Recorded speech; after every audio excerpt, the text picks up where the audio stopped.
ದಿಢೀರನೆ ಸಂಚಲನ ಮೂಡಿಸಿದ ಶ್ರೀ ದಿಂಗಾಲೇಶ್ವರ ಶ್ರೀಗಳು ಲೋಕಸಮರಕ್ಕೆ ಕಾವಿ ಎಂಟ್ರಿ. ಧಾರವಾಡ ಲೋಕಸಭಾ ಕ್ಷೇತ್ರಕ್ಕೆ ಯೋಗಿ ಮಾದರಿಯ ಪ್ರಯೋಗ. ಜೋಶಿಯ ಸೂಟಿಗೆ ಕಾವಿ ಕಂಟಕ. ಹುಬ್ಬಳ್ಳಿಯಲ್ಲಿ ಇಂದು ಸೋಮವಾರ ಮಧ್ಯಾಹ್ನ ಸುದ್ದಿಗೋಷ್ಠಿ ಕರೆದ ದಿಂಗಾಲೇಶ್ವರ ಶ್ರೀಗಳು.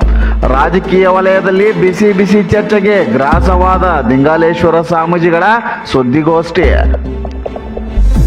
ಎರಡು ರಾಷ್ಟ್ರೀಯ ಪಕ್ಷಗಳಿಗೆ ನಡುಕ ಉಂಟು ಮಾಡುವುದೇ ಸುದ್ದಿಗೋಷ್ಠಿ. ರಾಜಕೀಯ ಕಣಕ್ಕೆ ಒಂದು ವೇಳೆ ಸ್ವಾಮೀಜಿ ಪ್ರವೇಶ ಮಾಡಿದ್ರೆ ರಾಜಕೀಯ ರಂಗೇರಲಿದೆ. ಬಿಜೆಪಿ ಅಭ್ಯರ್ಥಿಗೆ ಮತ ಬ್ಯಾಂಕಿಗೆ ಪೆಟ್ಟು ನೀಡುವುದರಲ್ಲಿ ಸಂಶಯವೇ ಇಲ್ಲ. ಲಿಂಗಾಯತ ವೋಟ್ ಬ್ಯಾಂಕ್ ಸ್ವಾಮೀಜಿಯವರ ಕಡೆ ವಾಲುವುದು ಸಾಧ್ಯತೆ ಹೆಚ್ಚಿದೆ.